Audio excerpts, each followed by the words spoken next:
Então, muito boa noite a todos. É um prazer estar aqui mais esta terça-feira no Grupo de Estudos de Direito Sistémico. Este grupo reúne-se todas as terças-feiras, neste horário, nesta mesma sala. O encontro é gravado e disponibilizado mais tarde no canal do YouTube de Hamilton Plácido da Rosa. Vamos dar continuidade ao livro A Origem do Direito Sistémico, de Sami Storch e Daniela Migliare. Estamos na página 138, no início do capítulo 6. Para nos acompanhar hoje, temos connosco o nosso querido René Schubert. Muito obrigada, René. Agradecemos de coração a sua entrega, dedicação e a partilha do seu conhecimento connosco. Muito obrigada. Temos também a nossa querida leitora Helena Júlia. Muito obrigada, Helena, que vai hoje emprestar a sua voz e o seu carinho para todos nós. Durante este encontro haverá pausas para colocações de questões, dúvidas, comentários. Podem levantar a mão fisicamente ou a mão virtual. Também podem escrever no chat, que depois nós lemos as perguntas ou o que escreverem. Passo para você agora a palavra, René. Obrigado, Manuela. Então, sejam todos bem-vindos. Antes de começarmos, na semana passada, nós tivemos um evento em São Paulo, congresso da Comissão de Direito Sistêmico da OAB de São Paulo, onde nós tivemos tanto a participação do Dr. Ives, como também do Dr. Sami Storch, trazendo exatamente isso que a gente está estudando aqui, né? A origem do direito sistêmico, a evolução dessas ferramentas, e foi um encontro muito agradável, porque tivemos vários saberes aí, né? Vários campos, né? Da mediação, das constelações familiares, do direito sistêmico, e como isso tem ganhado força, né, no Brasil todo, né? Tinham OABs de vários estados representados lá. Isso é o bom, né? Já que a gente está ainda à distância, muitas pessoas puderam estar representadas online, através do Zoom, né? Então, eu acredito que essa modalidade que nós temos aqui vai seguir mais um pouco, a gente vai poder espalhar bastante, né, essa questão dos estudos sobre o direito sistêmico.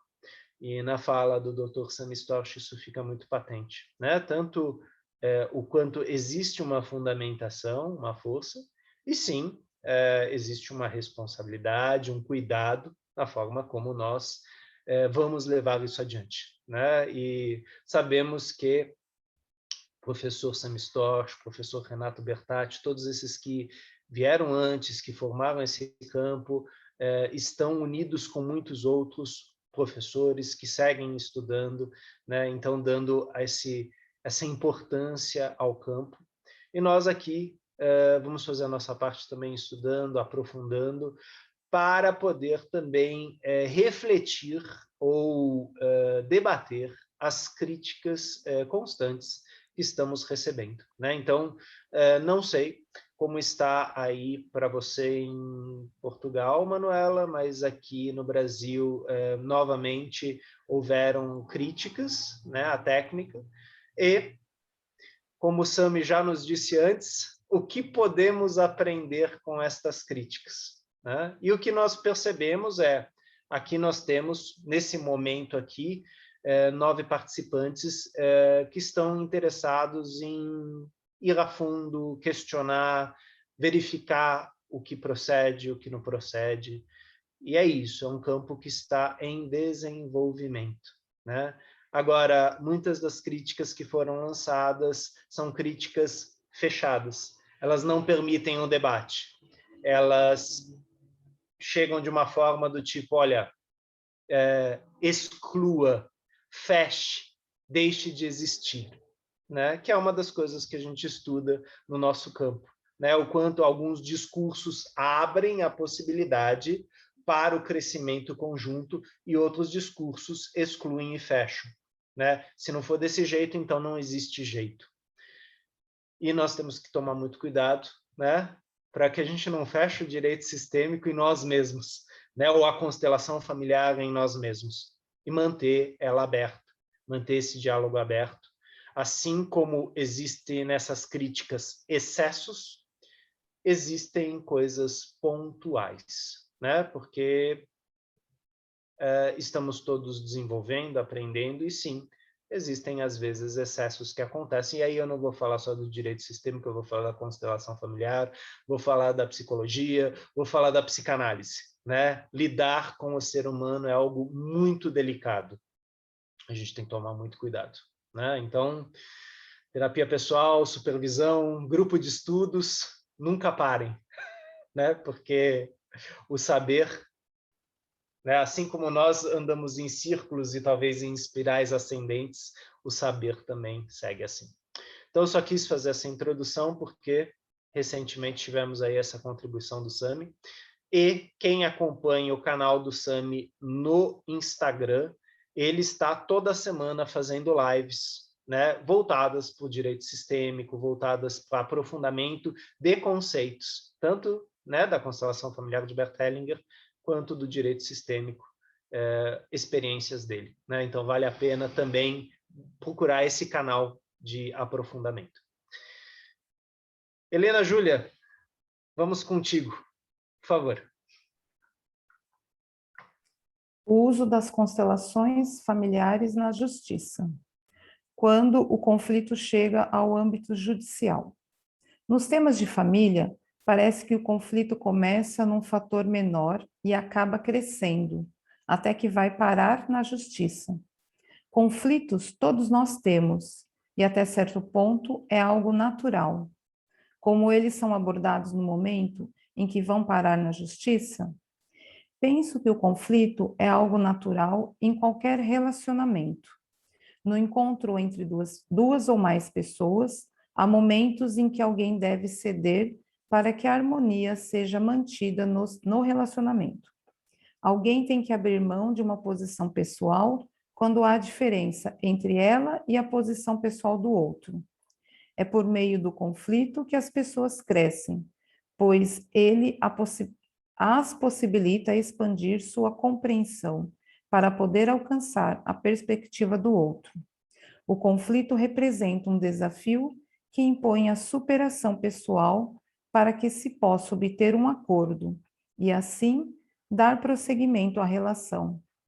Assim é possível crescer, dando passos além em direção a uma melhor percepção do mundo. A única forma de não ter conflitos com outras pessoas é não se relacionar com elas, ou manter relacionamentos somente com pessoas com identidade de pensamento, e isso não existe. Ou seja, ao mesmo tempo que o conflito é uma dificuldade, também é uma grande oportunidade de evolução. E onde há relacionamentos, sempre se estará sujeito a conflitos. Por outro lado, um relacionamento em que não haja conflitos é um relacionamento morto, sem vida, sem crescimento. E como o conflito é visto pelas lentes das constelações familiares? Em relação à visão sistêmica, o conflito não surge no momento em que as pessoas se encontram. Em geral, é reflexo de algo que veio antes desse momento. E, no relacionamento atual, ele novamente se apresenta. De alguma forma, as pessoas estão manifestando algum passado que talvez até desconheçam. Inconscientemente, se dirigem ao encontro do conflito ou adotam a atitude necessária ao seu surgimento. Por exemplo, portando-se como agressores ou como vítimas. Cada uma das partes tem o seu movimento nessa direção. Então, quando as pessoas se encontram, acontecem situações em que, por exemplo, uma delas reclama do esbarrão que a outra deu nela. Ela está me dando trabalho, está causando conflito. Nesses casos, usualmente, o foco e o julgamento recaem sobre a conduta da pessoa que deu o esbarrão. É assim na justiça criminal. Mas o conflito tem outro lado, em que a pergunta é: o que determinou esse movimento da pessoa que está reclamando do esbarrão e o que a motivou a ir de encontro a outra pessoa, essa abordagem vale para qualquer tipo de conflito que acontece nos relacionamentos. De fato, há agressores contumazes que demonstram o mesmo tipo de atitude violenta com diversas pessoas que cruzam seu caminho, assim como há vítimas contumazes que reiteram no estabelecimento de relações nas quais é sempre vítima de agressões. Ambos são casos de pessoas que com algum padrão de desequilíbrio nos relacionamentos e que, de alguma forma, sujeitam-se a relações disfuncionais, repetindo situações que provavelmente não desejam. As constelações começaram com um trabalho de Bert Hellinger com as famílias, desenvolvido após o estudo de diversas abordagens que relacionavam o comportamento do indivíduo com seus vínculos familiares, como a análise transacional, a terapia contextual, a terapia familiar sistêmica, que Hellinger estudou na Califórnia. Com efeito, na maioria dos casos, as raízes do conflito estão na família e nos vínculos que cada um tem com ela. Um Afinal, instantinho, Helena. Eu gostaria de fazer um pequeno adendo aqui nessa parte do conflito, que, aliás, é um texto maravilhoso para nós. E vamos voltar no nosso estudo, né, quando a gente leu a autobiografia de Bert Hellinger. Bert Hellinger realmente foi desenvolvendo o saber dele, pois ele foi criado na guerra, né? Nascido pós Primeira Guerra Mundial e passou pela Segunda Guerra. A questão do conflito em Bert Hellinger, em volta de Bert Hellinger, é que as famílias estavam passando por traumas coletivos. A guerra, ela não escolhe lados, ela faz sacrifícios em todos os lados, né? Então, famílias inteiras alemãs ficaram destroçadas, austríacas ficaram destroçadas, francesas, polonesas.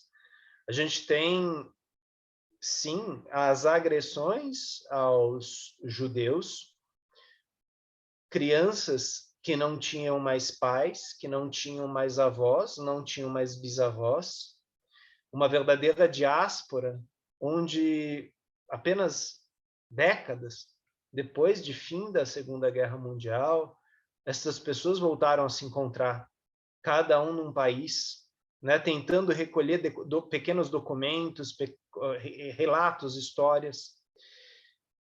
Ou seja, esse conflito cultural afetou as famílias e afetou os indivíduos. Bert Hellinger poderia, como muitos, ter simplesmente se calado e seguido em frente. Ou, talvez, guardado um rancor, seja do nacionalsocialismo, seja do povo judeu, ou dos norte-americanos, ou dos italianos, que seja, né? Algum culpado para o meu rancor. Não. Ele procurou olhar para o conflito. Ele procurou olhar para esta dor. E esse é um ponto importante. Quem faz isso tem muita coragem, e quem faz isso atrai para si muita raiva, muito ódio. Pô, vou falar com o Eurico aqui, né? Digamos, o Eurico agora está representando o nosso querido Bert Hellinger. Aí eu olho para o Eurico e falo, você não podia deixar a coisa quieta no canto? Né? Acabou a guerra, né? Os judeus foram lá para os Estados Unidos, aqui na Alemanha a gente está com um monte de míssil direcionado para cá, a gente não pode mais ter nenhum movimento de direita. Para que você vai mexer nesse vespeiro?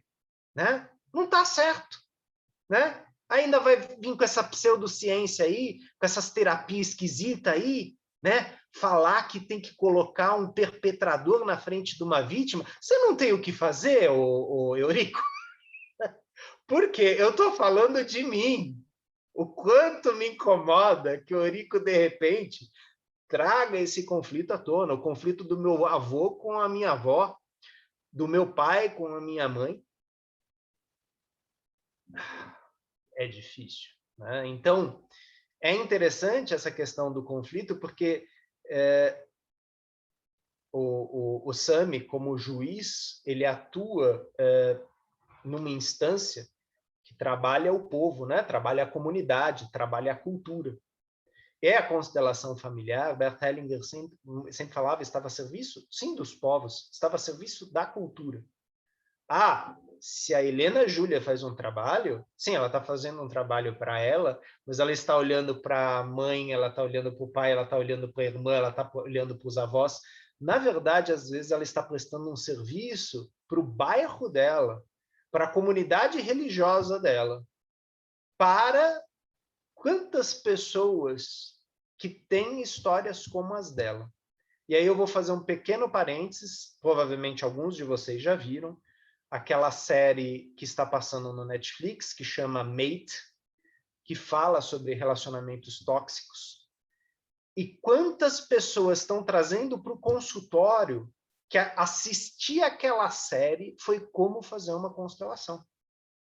Ou foi como fazer terapia. Quantas coisas vieram à tona? Dor, mágoa, culpa, vergonha, raiva, medo, né? Sim, a constelação familiar, ela muitas vezes vai mexer com sentimentos primários, que estavam escondidos atrás de vários sentimentos secundários, vários. E, de repente, apareceu peladinho lá, aquele sentimento puro e poderoso. Isso movimenta.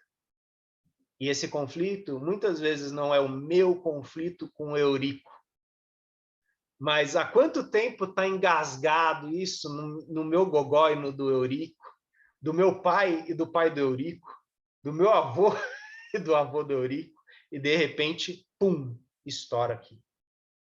Olhar para o conflito desta forma sistêmica nos ajuda a ter uma posição mais neutra. Porque se eu me deixo levar por aquele momento, né? Ou como, por exemplo, nessa série Mate, se eu me identifico com aquela menina, eu não consigo passar do primeiro capítulo. Porque eu falo, não, gente, isso é muita dor. Isso é demais. Isso faz de conta. Sendo que essa história foi baseada numa história autobiográfica, né? Então, é muito interessante observar como esse conflito, na verdade, nos une. E quando unidos olhamos para esse conflito, o quanto, aí sim, acontecem processos de cura. E muitas vezes eu nem estou constelando aquele tema. Mas eu estou lá no espaço do Eurico, vendo uma constelação, estou junto com a Regina, num curso, assistindo uma constelação. De repente, a Cleusa está facilitando um processo e algo evoca em mim. Um conflito que não apareceu lá, mas que eu começo a mexer, né? Então, muito bonito quando o Sami traz o conflito dessa forma, né? Que não é A e B. Existe um contexto. A gente sempre vai olhar para esse contexto e a gente vai tentar fazer com que o nosso cliente olhe para o contexto. Agora, se eu escuto, né? E aí eu vou pôr a culpa no Eurico, tá? O Eurico falou, esse aqui é o perpetrador, você é a vítima. E existe uma relação entre vocês. Bonito, seu Eurico. Você está falando que eu curto ser torturado por esta pessoa. Você acha mesmo que isso é legal, né? Existe um contexto. E nós sabemos desse contexto, né? A relação vítima e perpetrador não foi inventada por Bert Hellinger. Ainda bem, senão os caras iam acabar com Bert Hellinger, né? Isso já existia antes, isso já está na psicologia, já está na ciência forense, vitimologia. A relação vítima e perpetrador é uma relação íntima. de retroalimentação. Esse padrão se repete, né? Por isso, a série Made. Vale a pena assistir para vocês verem como que foi formado esse círculo, né? E como, às vezes, uma pessoa chega para você e fala, eu estou procurando a constelação porque eu não tenho recurso dentro da minha família. Agora, se a pessoa procurou a constelação, é porque realmente ela acredita que, às vezes, com recurso externo, ela encontre um recurso interno. E, às vezes, você vai encontrar esse recurso interno 4, 5 gerações para trás. 6. Bert Hellinger, às vezes, falava de até 7 gerações. E quando a gente olha para esse conflito que a gente falou, a Segunda Guerra Mundial, eu lembro que uma vez eu fui assistir uma exposição lá no Clube Renaissance, e ele falava da questão da Europa e o antisionismo. E fala que mais ou menos em 1400, eu não sei a data exata,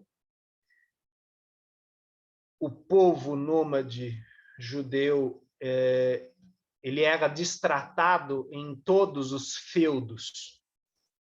E houve um acordo que em determinados feudos eles poderiam entrar desde que eles trabalhassem. Esse conjunto de feudos mais tarde deu origem à Alemanha, Áustria e Polônia. Ou seja, né, lá de trás já existia um conflito. E como esse conflito foi reatualizado por diversas pessoas, diversos algozes e diversas vítimas. E aqui a gente não vai nomear, foi esse, foi aquele. É um movimento que vem de muito tempo. É possível olharmos para ele com raiva ou reclamando dele, ou talvez olhar para isso e se questionar por que eu estou entrando em contato com esse conflito? Se eu não sou judeu, se eu não sou alemão, se eu não sou austríaco, por que isso me toca? E aí eu lembro que aqui no Brasil eu tenho conflitos porque eu sou mulato, porque eu sou japonês, porque eu sou indígena, nativo. E aí eu percebo que, na verdade, não tem lugar nenhum onde não tenha isso. Onde as diferenças, em vez de incluídas, são excluídas. É de Freud a frase: o conflito nos constitui. Nós desenvolvemos a nossa instância psíquica a partir do conflito. Se meu conflito não é com Eurico, é interno. É com alguma coisa dentro de mim. Ah, será que minha barba está bonita? Será que essa roupa está legal? Eu acho que o Eurico ele olhou meio torto, não está muito legal. Quer dizer, eu sempre estou em conflito. Esse conflito ele pode me mover para frente, no sentido de vou crescer com isso, ou ele pode estagnar e se prender em mim na hora que eu me fecho. E falo, tem jeito, é assim mesmo, né? Ser humano, né? Ô, racinha! E aí, eu vou ficar nisso. Né? Alguém gostaria de complementar com alguma coisa do conflito? Né? Eu gosto das reflexões, legal, Helena, eu gosto das reflexões do Eurico. O Eurico ele posta muita coisa no Facebook, né? De vez em quando eu vou lá, compartilho, porque é aquela coisa da provocação constante. Mas, Helena, por favor. Você falando do conflito interno, né? Eu fiquei pensando, se o meu conflito não é com o Eurico, é interno, aí a minha pergunta é, existe conflito que não é interno? Porque a sensação que eu tenho é que é sempre interno, nasce, né? Então, é a pergunta que eu te faço, existe conflito que não é interno? Então, aí é uma pergunta bem conceitual, interessante, né? Porque o Freud, ele fala que eu sou as minhas relações com o outro, mas eu também sou aquilo que eu escolho a partir das minhas relações com o outro.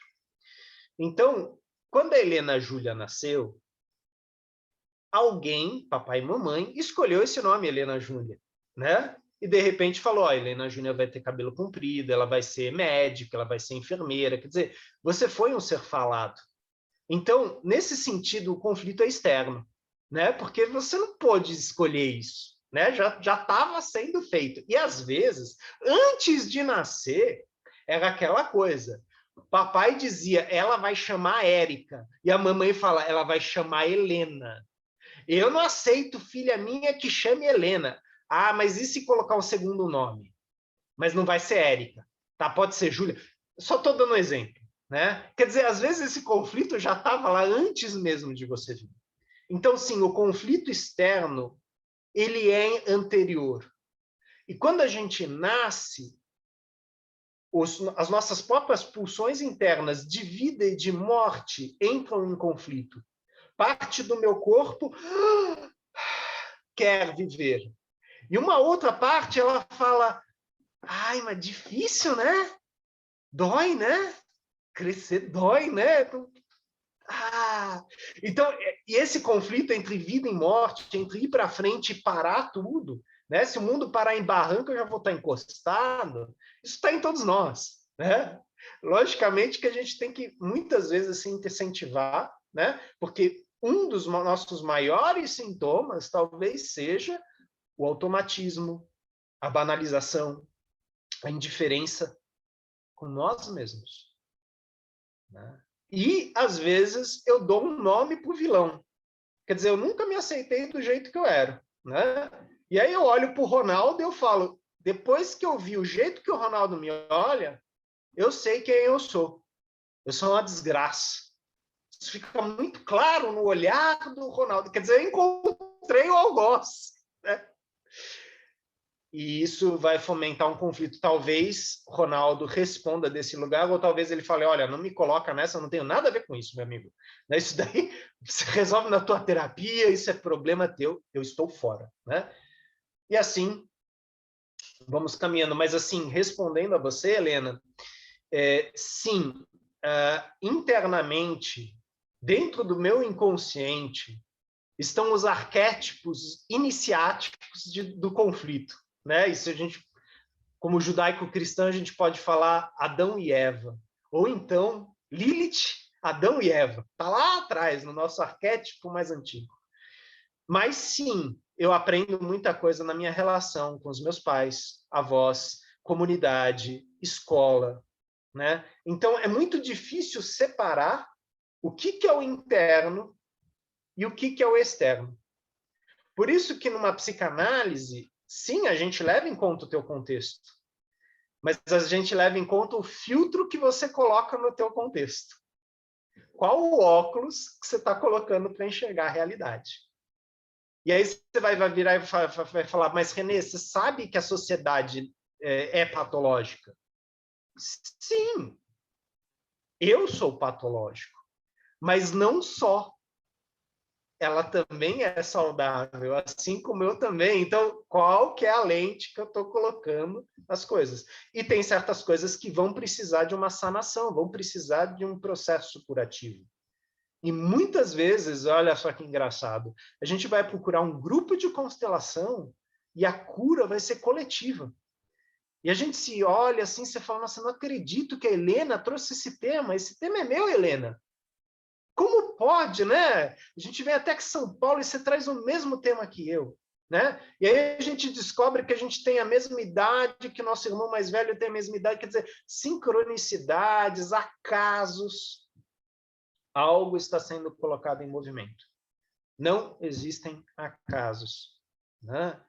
Existem destinos.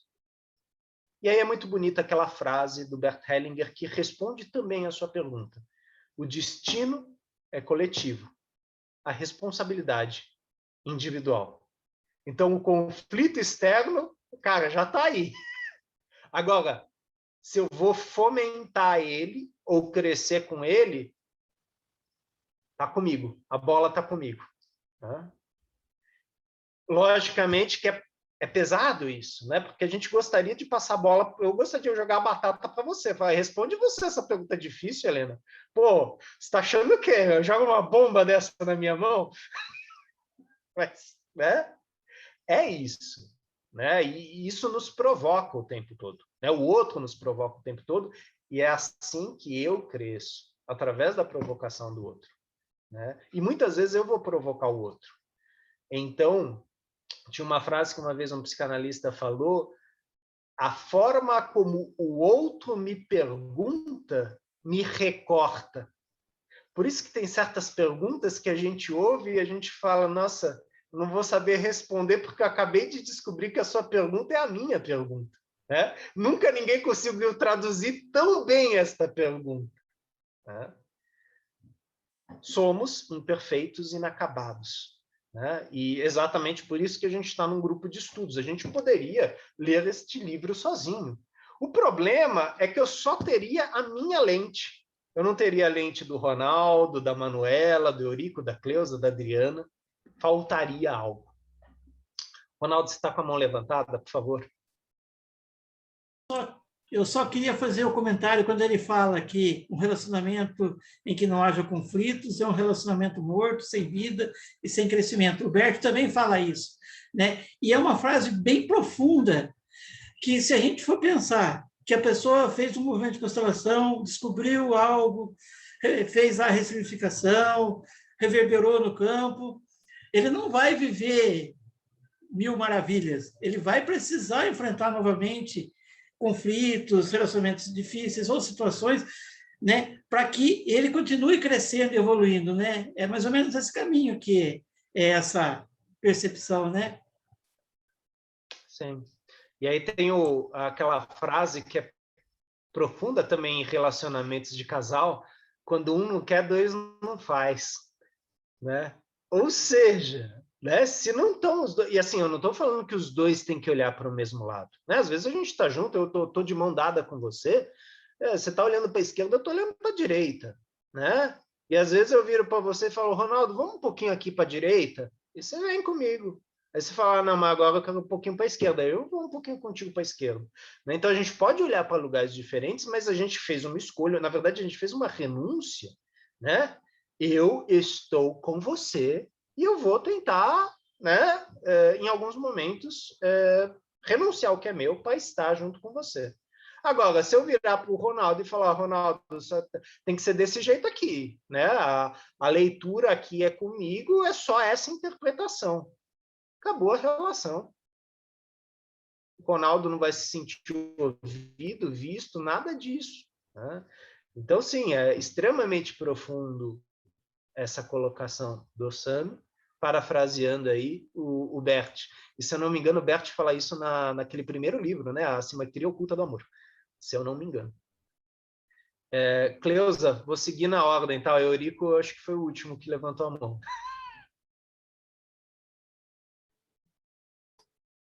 Só complementando a história do Bert com conflito, né? Ele saiu da Alemanha depois de ordenado e foi para a África do Sul, em pleno apartheid. Uhum. Então, o conflito permeou a vida dele, assim, por muito tempo. Então, assim, isso sempre me chamou a atenção. Ele saiu de uma Alemanha de guerra e pós-guerra e foi trabalhar na África do Sul em pleno apartheid. Então, acho que não existe ninguém melhor do que ele para falar sobre conflito. Sim, sim. Não, existe um relato, não sei se você chegou a ler esse, Cleusa, é um audiobook do Bert, onde ele fala da questão judaica. E ele fala que lá, estando lá na África do Sul, às vezes ele se reunia com outros religiosos, né, da ordem dele, lá da Marian Hills, e eles faziam dinâmicas. E já que tinha tido a guerra, existiam ainda conflitos em relação a quem matou Jesus. Foram os judeus. Os cristãos, então, são os salvadores, né? São puros, enquanto os judeus foram os culpados. E aí Hellinger fala dos conflitos intra-institucionais, né? Nessa visão, num cenário de guerra, e como você bem colocou, quer dizer, vai lá para os Zulus e percebe, então, um outro conflito, que é um conflito de raça, né? E o que chamou muita atenção dele era a forma como o Zulu olhava para o conflito, né? Aquela coisa da filosofia Ubuntu, né? Quer dizer, se eu não tenho, você não tem, se eu não sou, você não é, né? Então, juntos somos, né? E olha só a responsabilidade, né, que eu, como indivíduo, assumo como coletivo, ou melhor, como eu consigo renunciar, não negar, mas renunciar ao meu desejo para estar com os outros. Né? Então, tem várias passagens que Berto fala, né, das dinâmicas, né, com o povo Zulu, que é interessante. Ele levou dinâmica, sim, da ordem dele, muitas coisas que ele aprendeu também com os jesuítas, e ele viu dinâmicas lá aconteceram que o impactaram muito, né? Dinâmicas, inclusive, de hierarquia, como ele fala, que lá nas tribos, quem tinha o pau, né, o talking stick, quem tinha aquela vareta, podia falar. Não importa se fosse um velho, uma criança, um homem ou uma mulher, né? Isso para uma pessoa que vinha, né, lutou, né, na guerra, vinha de uma Alemanha machista, né, onde tinha a força do masculino, uma ordem também, né, por ser católica, com traços machistas, onde você, de repente, vê mulheres opinando sobre o destino da tribo. Crianças dando sua opinião. Né? E ele falou, opa, que hierarquia é essa? Né? É interessante. É uma hierarquia tribal? Ah, não, isso daí é uma bagunça. Depende da lente que eu olho. Né? Se eu olho com aquela lente do colonizador, eu vou falar, isso aqui é uma grande bagunça. Imagina, ninguém está respeitando aí o homem mais velho falando, ficar as mulheres gritando aí no meio. Não, não. Existia uma ordem, existia um ritual. Eles tinham dinâmicas extremamente complexas, né? E eles não tinham feito faculdade de psicologia, de filosofia, né? Eram humanos e que construíram formas de relações respeitosas. Viam o outro, né? Eu vejo você, né? Como a gente vê naquele filme Avatar, né? Quando um povo encontra o outro, a primeira frase é eu vejo você. E o exercício é realmente eu olhar para o outro e falar eu vejo você, né? Na tua grandeza, no teu defeito, nas possibilidades. Mas obrigado, Cleusa, fundamental essa coisa, né? E quantas vezes a gente esquece, né, desse grande aprendizado que Bert trouxe dos povos Zulus, né, da África do Sul, né, onde ele foi como seminarista, ele foi levar a palavra, se tornou diretor de um colégio, desenvolveu muitas experiências, inclusive toda a pedagogia sistêmica, né? A gente sabe que Bert tem toda uma experiência com escolas, com orientação, né, de seminaristas, dentro daquele contexto dos Zulus, que era o povo que era atendido. Então, os Zulus se colocaram a serviço de Bert e Bert se colocou a serviço deles. Sempre importante falar desse adendo. Quem fala muito disso lá na Áustria é a doutora Guni Bax. Ela fala o quanto se aprendeu com os povos Zulus, o quanto eles trouxeram para o campo das constelações. E a doutora Úrsula Frank também traz muito isso, né? Tanto que ela faz todo um trabalho, ela, Gunther Weber, fazem todo um trabalho na África, não na África do Sul, mas em vários pontos da África, né? Com os povos, os vários povos que há lá. Obrigado, Cleusa. Eurico, por favor. Uma pequena contribuição, eu gosto sempre de olhar para os conflitos como oportunidades de evolução. Todas as oportunidades que nós vivenciamos, grandes conflitos na humanidade, e aí mesmo da Segunda Grande Guerra e outros conflitos que a gente vivenciou na nossa existência como seres humanos, eu vejo sempre como oportunidades para a gente evoluir. Sempre, de todos esses conflitos, a gente saiu um pouco mais transformados, né? Então, esses conflitos, eles têm um poder de cura sistêmica, de olhar para questões que estão lá, né, subjacentes, não, que estão lá nas gerações anteriores. E, às vezes, a gente vem para essa geração nossa agora, trazendo esses pesos, essas dores dos nossos antepassados. E aí a gente vai, muitas vezes, expressar isso, colocar isso para fora em forma de vários conflitos. Mas eu gosto de olhar dessa forma, sabe? Que os conflitos são oportunidades de crescimento, de evolução. Senão a gente estava lá morando nas cavernas ainda, né? Por que aquele cara cabeludo que arrastava a mulher pelo cabelo e foi inventar de que tinha que ter família, de que tinha que construir casa? Trouxe uma dificuldade enorme, né? Agregou um monte de dificuldades. Mas esse conflito, né, também proporcionou que a gente evoluísse, que a gente esteja aqui hoje. Então, eu gosto de olhar dessa forma, uma pequena contribuição aí. Gratidão. Parece que o conflito, às vezes, faz a gente acessar o Wi-Fi do campo, às vezes de forma mais rápida, né? A gente consegue pescar alguma coisa lá de cima. Sim, sim. sim. A gente sabe que muito da revolução tecnológica e na medicina veio muito forte a partir da Segunda Grande Guerra.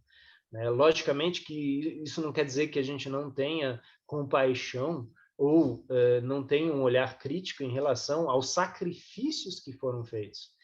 E aí é muito interessante isso que você traz, Eurico. Lembra das outras vezes que a gente leu naquele livro Olhando para a Alma das Crianças, quando fala da questão do sacrifício de crianças, o quanto aquilo nos mobilizava a todos aqui no grupo. Falando, que coisa terrível. Nós estamos a serviço, isso significa sacrifício do nosso povo. E nesse sentido, eu posso, de forma preconceituosa, falar branco, escuro, amarelo, vermelho, ou eu posso falar do sacrifício para o humano, o povo humano, né? E é o povo humano que cresce a partir desses conflitos. É uma visão que está se trazendo cada vez mais. Eu acredito que Bert sempre trouxe isso.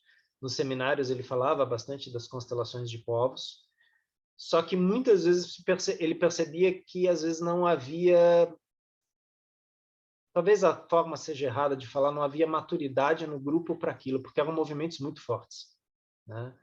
E hoje a gente tem, né? A gente tem esse trabalho, né, do Gabor Maté, junto com Thomas Hübel, sobre o trauma coletivo.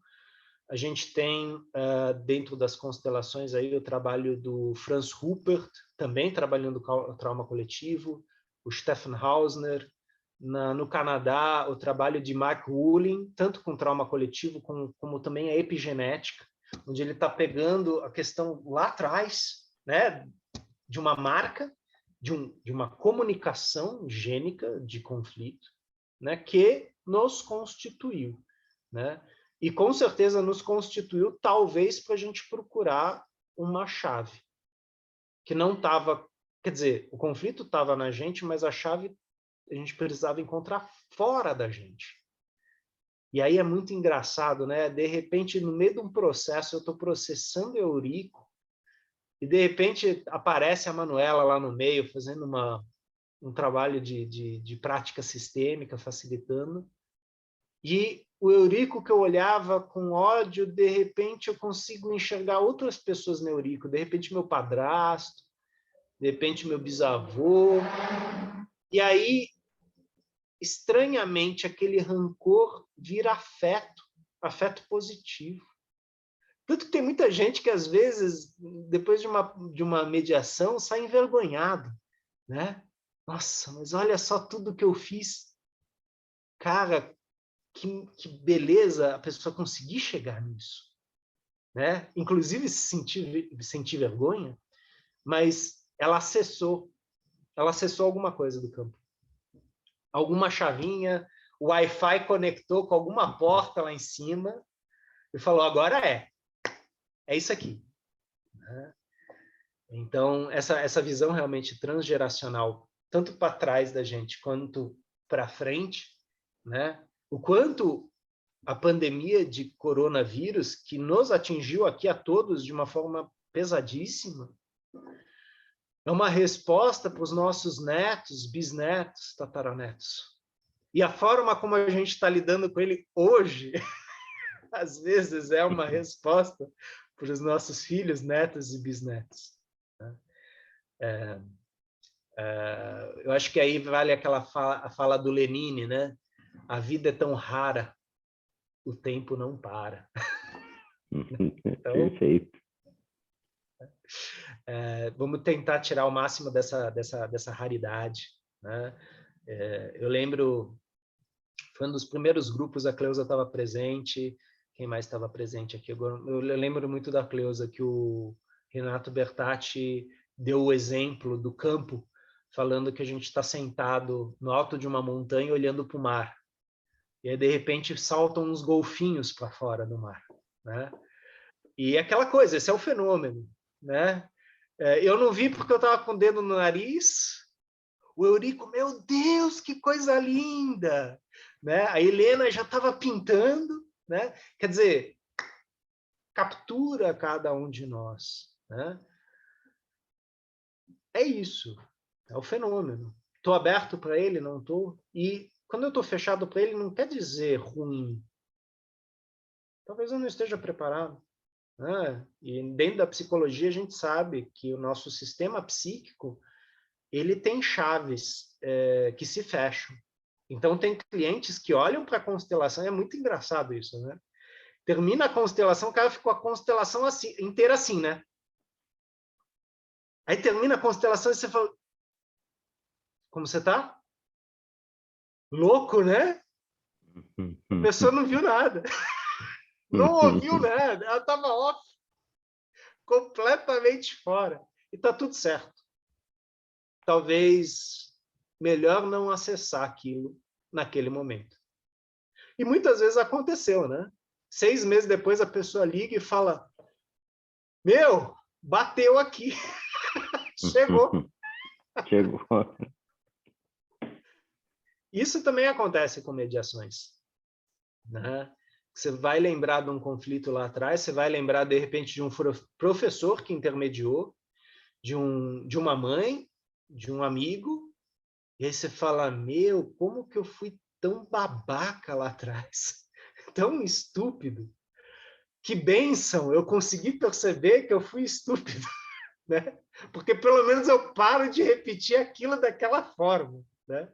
E às vezes, até como o Juan Garriga fala naquele livro das moedas, eu até ligo para o Eurico 10 anos depois e falo, então, Eurico, eu sei que você não curte muito, eu também não curtia você, mas eu só estou ligando para falar que eu sinto muito, né? Que eu fui um grande estúpido. Às vezes, o Eurico não está nem aí para isso, mas aquilo me liberta. E aí o Eurico fica mais leve, de repente, fala, engraçado, né? O babaca me ligou, ficou mais leve agora.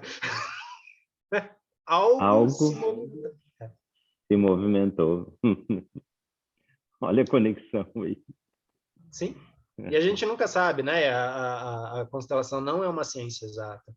Ela não é uma ciência estatística. Né? Então, por isso que às vezes ela vai causar mal-entendidos. Porque a frase que o Eurico fala para mim, ou que a Regina fala para a Mônica, ela está naquele campo compartilhado. Muitas vezes o representante que está fora não ouve. Né? Quantas vezes a gente está numa constelação, a gente depois vira e fala, mas o que ele falou? Nossa, não faz sentido nenhum. Lógico, você é representante, meu amigo, não é para fazer sentido para você. É para fazer sentido, talvez, para um grande maior. Né? E outras vezes a gente percebe a sintonia de todos, inclusive de quem está fora do campo, olhando, assistindo, que é o que a gente percebeu agora com esses movimentos online, né, no Zoom. pessoas em outros estados, às vezes em outros países, falando de uma experiência física, e eu aqui no Brasil, de repente, falo, nossa, eu também tive isso. Né? Como que é possível isso? Então, compartilhamos campos, compartilhamos conflitos. Isso nos torna próximos como irmãos. Parece até que viemos da mesma família. E aí, Hellinger fala do grande mistério, né? Ou talvez dessa consciência coletiva. Parafraseando aí também Jung, né? Inconsciência coletiva, né? Nós estamos mais próximos do que imaginamos, né? O que faz 11 pessoas estarem aqui hoje, né? Uma outra contribuição também, você falando aí, né, agora na última fala sua, existe um livro do Rupert Sheldrake, né, que o nome do livro é Os Cães Sabem a Hora que os Seus Donos Estão Chegando. Então, ele faz uma série de experiências, né, inclusive tem uma que é muito interessante, né, o cãozinho sabia a hora que a dona dele estava saindo do trabalho. Então, toda vez que ela saía do trabalho, o cãozinho ia para a porta da casa e ficava sentadinho ali esperando a dona dele chegar. E o Rupert fez várias experiências nesse sentido, sabe? De que ela ligava para casa, por exemplo, dizendo que estava saindo e não saía. O cão não ia para a porta, entende? Então, existe uma comunicação, né? Existe uma ressonância, esse campo, né, fenomenológico, esse campo sistêmico, ele traz essas informações para a gente, né? Às vezes a gente não está aberto para entender essa mensagem que o campo traz para a gente, mas até através de experiências, né, do próprio Rupert, e ele fez várias, né? Tem uma obra lá de 400 páginas, tem esse livro, né? E ele fala de muitas e muitas experiências, a questão do pombo-correio, voltar para casa, como que ele consegue essa informação. Isso tudo está no campo, né? À disposição da gente. A gente só precisa estar aberto para olhar, a sentir, perceber, entender aquilo que vem para a gente, né? Então, é muito interessante. Eu comprei esse livro aí da Terra da Manuela, lá de Portugal, porque no Brasil não tem edição. Fui encontrar em Portugal. Vai ser relançado agora em novembro, Eurico. Que genial. A Carla Soares, ela conseguiu fazer uma reedição, parece que, se eu não me engano, é novembro que vai ser reeditado, né? Porque tem todo o ramo, né, da constelação que trabalha com os animais, né, a medicina veterinária sistêmica. Então, eles pegaram esse livro exatamente porque fala tanto dessas experiências com seres que não são humanos, mas que compartilham afetos, sensações e campos com o humano, né? E quem tem bichinho sabe o quanto isso é forte. Eu sei. Tem 10 aqui. Sim, sim. Sim. Não, e assim como a gente tem, né, a constelação com os cavalos, quando eu fiz meu curso de constelação lá atrás com o Peter, tinha uma colega, eu não a vi mais, ela chamava Inês, e ela era psicóloga e ela trabalhava com labradores. E ela começou a usar os labradores no campo de constelação, né? E assim como o Rudi Knapp, né, fala nas constelações com os equinos, os cachorros também participavam. E é muito interessante, né? Lá na Alemanha, Bert Hellinger permitia que as pessoas levassem seus pets. E teve um dos treinamentos que eu achei muito interessante, isso foi 2011. Tinha um senhor que ele tinha daqueles Dachshund. O cachorro chegava, deitava embaixo dele, e nos 2 primeiros dias foi o Bert Hellinger mais fazendo reflexões lá, o cachorro bonitinho lá embaixo. E todas as vezes eu sentava atrás desse senhor. Quando teve uma constelação, de repente esse cachorro me começa a latir, alto, né? E o Bert só sorriu lá na frente, seguiu, o cachorro deita de novo, dorme, né? Quer dizer, ele, num momento pontual da constelação, ele fez uma aparição, né? E a gente sabe, né? Esses animais, eles às vezes fazem sons que são necessários dentro da constelação. Como pessoas que às vezes falam, no meio da constelação, eu estou ouvindo farfalhar de asas, eu estou ouvindo piado, eu estou sentindo cheiro de estrume, e aquela coisa, ela está entrando num campo dela, né? Ela não está alucinando, ela está trazendo um campo, né? Que para a comunicação dela faz todo sentido, né? E às vezes acontece de nós facilitadores sentirmos aquilo que a pessoa está falando, né? Que a gente realmente olha assim, a gente fala, nossa, eu estou sentindo cheiro de merda também, estou sentindo cheiro de estrume também. Você olha embaixo do pé, não tem nada, aí você fala, meu, o que é isso? Depois some, né? Ah, é uma psicose coletiva, né? A gente está alucinando todo mundo junto. Algo se fez presente. Assim como também mudança de temperatura, né? Eu acho que alguns de vocês já perceberam isso. De repente, gela a sala. Ou, de repente, aquele suadouro. Você olha para o teu cliente, o cara está suando em bicas. Você fala, nossa, o que está acontecendo? Será que o cara está bem? Você dá um copo d'água, soa, e a pessoa fala, nossa, que delícia. Você fala, meu Deus, o que está acontecendo aí? É um processo mesmo, né? Constelação familiar é corporal. Só que a gente não está falando apenas do corpo físico, corpo somático, os outros corpos que nos constituem, né? E eu acho que o Rupert Sheldrake, nessa pesquisa, ele começa a levantar um pouco esses outros corpos, esses fios, né, que ligam a gente com os nossos bichinhos, aqueles bichinhos que a gente às vezes fala que eu sou papai e mamãe, mas na verdade a gente é tutor, né? E o bichinho olha para a gente e fala, eu por você. E é um amor profundo por nós, né? E às vezes a gente até gostaria de falar para eles, não, meu bichinho, não faz isso, mas é um sacrifício deles, né? Trabalhei muito tempo com cavalos na ecoterapia. O sacrifício desses bichos pelas crianças especiais é uma coisa palpável, né? Às vezes você pega uma égua extremamente arredia, principalmente quando está no cio, aí chega aquela criança virada no giraia, aquela criança capeta. A égua fica quietinha, a criança vai lá, dá um tapa forte na égua, a égua parece um monge budista. A criança sobe na égua, a égua começa a andar, a criança vai se acalmando.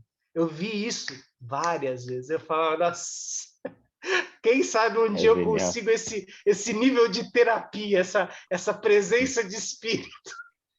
É genial. Sim, né? Talvez o cavalo, talvez o cachorro, talvez o gato, talvez o papagaio. Vejam campos que a gente não vê. Acesse campos que a gente não acessa. Por isso que é legal quando o Peter Spelter falava da importância do facilitador entrar em contato com a sua comunicação, né? Porque aqui cada um de nós vai acessar o campo de uma forma. E às vezes a gente tem que sintonizar isso, porque de repente eu vou falar para você, Eurico, uma metáfora. Só que você é sinestésico. E aquela metáfora não vai fazer sentido nenhum para você. Nada. Agora, se eu fizer exato, se eu fizer uma metáfora sinestésica, né, der uma mexida nela, aí você vai falar, nossa, eu estava pensando em algo assim, eu estava vendo algo assim. Né? Quantas vezes a pessoa não fala, eu sonhei com a constelação. E ela sonhou com o corpo, ela estava na constelação, ela era representante na sua própria constelação. Então, comunicação. Esse é um outro campo riquíssimo, né? Eu só ouvi o Peter Spelter trabalhar nessa linha, né? A gente tem alguns facilitadores aqui no Brasil que olham para isso, né? Entre eles o Luciano Alves olha um pouco para isso, Yuli Rother, né? Temos alguns colegas, né? Mas é riquíssimo isso para o facilitador. inclusive para alinhar ele com as ordens da ajuda, né? Como falar com o meu cliente? De que forma eu falo, né? Como eu sinto o campo, né? Eu tinha uma colega minha que, assim, ela via tudo que estava lá e mais um pouco. E eu lembro que durante a formação, eu, com meus julgamentos, eu falava, nossa, essa menina é doida, cara.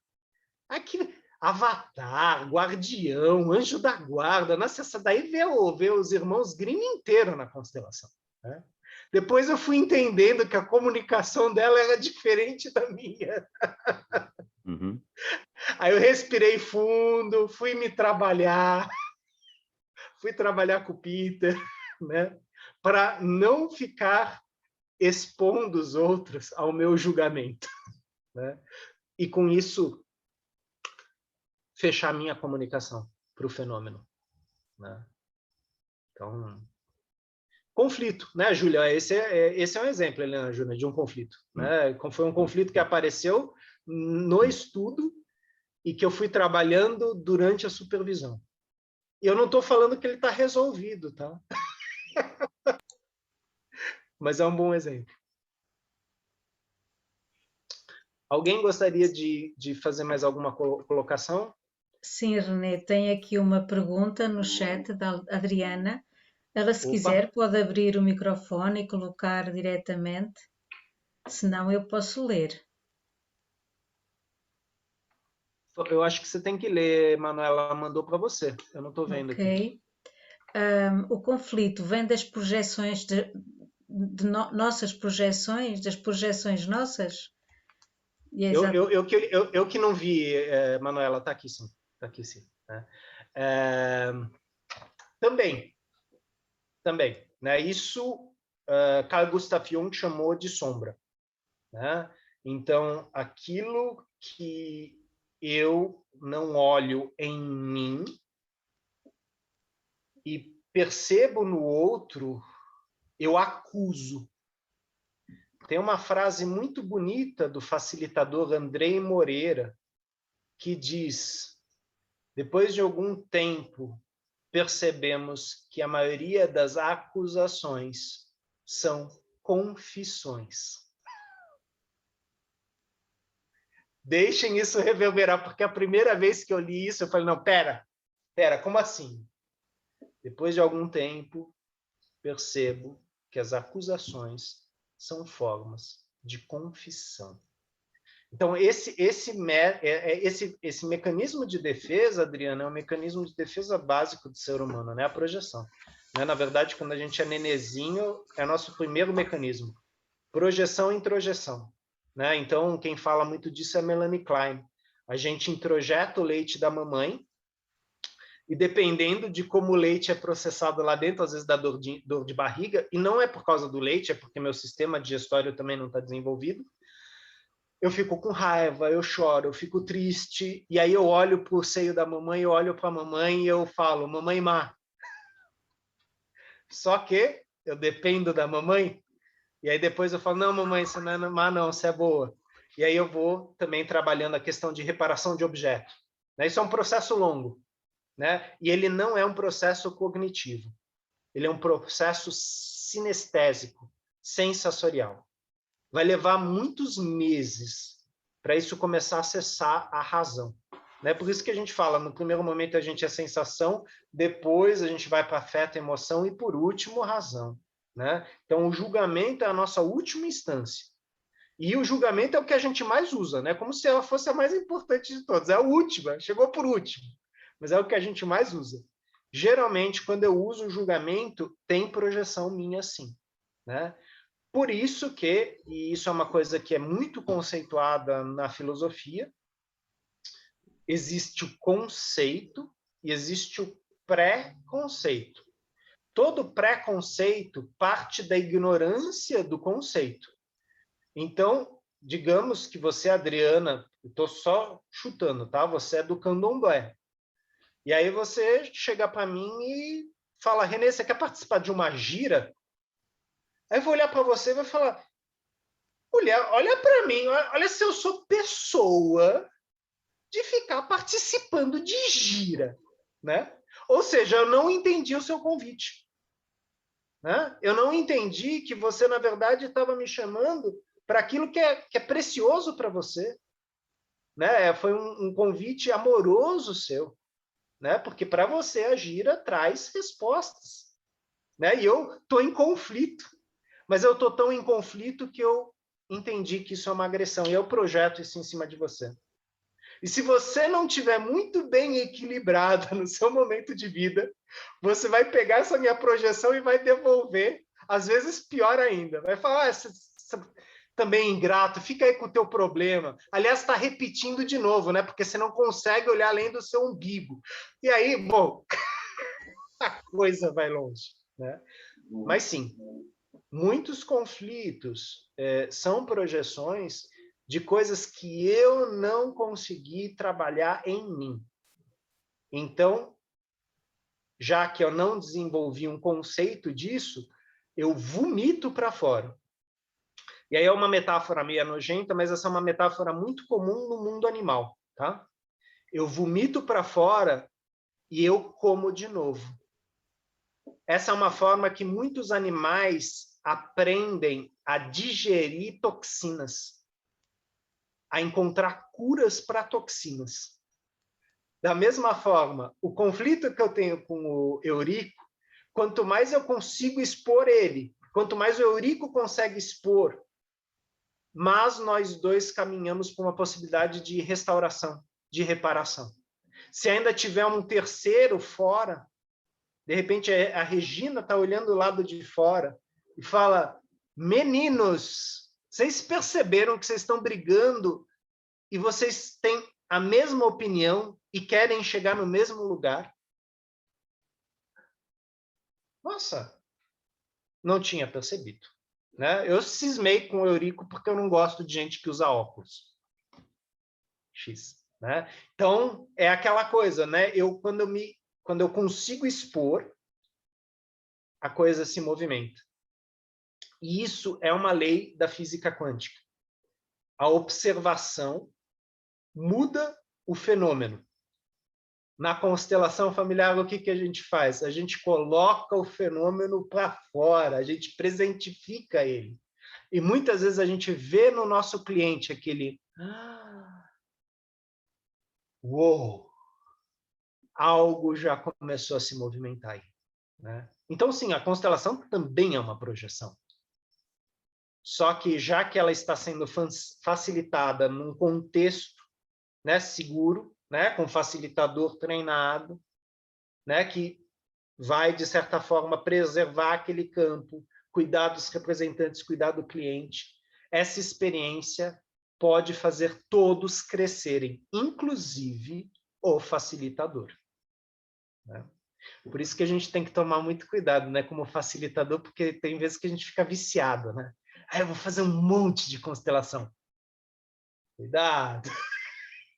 Muito cuidado. O facilitador também tem que dar um tempo, respirar, né? Porque a gente mexe com coisas muito sutis e profundas. Bert Hellinger dizia, às vezes, uma constelação bem feita, bem conduzida, bem facilitada, basta por uma vida inteira. O facilitador, ele se coloca a serviço, então ele se expõe a muitas constelações. Esse é um preço, tá? Isso não está dessa forma nas ordens da ajuda, mas é um pouco isso. Qual o preço eu estou disposto a pagar para ajudar? E eu não quero ouvir resposta, porque até hoje eu estou procurando a minha ainda, tá? Então, isso é só uma provocaçãozinha. Mas já que me provocaram com essa, eu só estou compartilhando com todos vocês. Qual o preço que eu estou disposto a pagar nesse serviço? E nesse sentido, eu não estou falando que vocês não têm capacidade, não têm talento, não, muito pelo contrário. As pessoas que se dispõem a isso têm talento para isso. Querem estar aí, mas tem um preço. Assim como todo relacionamento tem seu preço. Ajudou, Adriana? Mais ou menos? Se quiser abrir teu microfone, fica à vontade. Ajudou sim, ajudou muito. Eu achei interessante quando você fala aí também da questão do treinador, né? Do facilitador treinado, porque quando você trouxe aquele exemplo do Renato, do golfinho, quando eu assisti o vídeo, né, lá no YouTube, eu entendi que ele fala assim, que se o constelador não tiver no seu, né, centrado, né, sem intenção e atento, presente, se ele perder aquele momento do golfinho, depois ele já não volta mais da mesma forma. Uhum. Isso é verdade. Isso é verdade. Na verdade, eu falei da perspectiva das pessoas que estão lá, né, de estão vendo o fenômeno. Mas sim, se o facilitador não está neutro, né, não está no seu lugar vazio, talvez ele esteja como pessoa lá. E aí, ou ele vai julgar, ou ele vai interpretar, ou ele não vai falar nada. E às vezes, em alemão a gente fala isso, né? Stille ist Gold, o silêncio é ouro. Se você não sabe o que falar, não fala nada, não. Você não viu o fenômeno? Vira para o teu cliente e fala isso, olha, eu não vi nada. E convida o teu cliente para, de repente, voltar numa próxima vez. Né? Você não precisa se sentir culpado, porque talvez não era para você ver também. Né? Então, são muitas coisas que estão em ação aqui. Né? Eu gosto de me fiar naquilo que o Peter me ensinou. Ele sentava lá, se esparramava na poltrona e falava: o meu trabalho como facilitador é muito simples. Eu não faço nada. Não fazer nada dá um trabalho, gente. Não interferir nos processos. Né? E a gente vê como Bert fazia isso. Né? Ele olhava, ele estava presente, mas muitas vezes ele, do jeito que estava na cadeira, ele ficava. E de repente ele levantava a mão e falava: aqui eu interrompo, aqui eu me retiro. Nós já vimos o essencial. E isso sempre é uma coisa que, para todos nós, é importante meditar, treinar a nossa postura vazia. Nos despirmos de julgamento, de intenção, de amor, de medo. Né? E se um desses não é possível, continue treinando. É que nem a meditação. Hoje eu não consegui. Tenta de novo amanhã. E de novo. De novo. Esse é o preço. Entre outros. Né? O Jung falava, né? Ninguém se ilumina imaginando seres de luz, mas sim adentrando em suas próprias sombras. Tarefa difícil. Em nenhum momento Bert Hellinger falou que era fácil. Né? E o Peter, quando ele falava que o trabalho dele era simples, ele estava nos provocando. Né? A Regina, depois de um tempo, a gente entendeu isso. Né? Depois de tomar muita paulada na cabeça dele, a gente entendeu o que ele queria dizer com isso. Né? Assim também é para os alunos de Renato Bertatti. Né? Nós tivemos professores que tinham um brio, uma postura, tem uma postura fantástica. Né? Continuaremos treinando. Obrigado pela sua pergunta, Adriana. Obrigado pela Agradeço a contribuição. resposta também. Obrigado pela contribuição de todo mundo. Lemos um pouquinho do conflito, porque exatamente eu quero que vocês levem o conflito para o Marcos. Né? Ele é uma pessoa operadora do direito que trabalha com conflito, mais do que justo vocês levarem isso para ele. Então, semana que vem é com o Marcos. Eu passo a palavra para a Manuela. Obrigado pela leitura, Helena. Muito obrigada, Renê. Eu não acho que nós ficávamos aqui durante a hora, ainda mais uma quantidade de tempo a ouvi-lo. Muito obrigada pelas explicações. Nós vamos passar efetivamente essa continuação do conflito. Eu vou escrever aqui para não me esquecer de lembrar isso para o Marcos. Muito obrigada. Qualquer coisa alguém vai lembrar, Manuela. Pede. A Helena, Eurico vão lembrar, vão dar uma nele. É ótimo, gente. Vocês podem falar, é culpa do Renê, tá? Muito bom, muito bom. Muito obrigada. Conflito, hein? Muito obrigada a todos vocês. Muito obrigada, Helena Júlia. Muito obrigada, Renê. Desejo-vos uma excelente semana e até a próxima terça-feira. Muito obrigada e uma muito boa noite a todos. Obrigada, Manuela. Obrigado, grande beijo, pessoal. Deus, boa noite. Beijos para vocês. Beijinhos. Obrigada.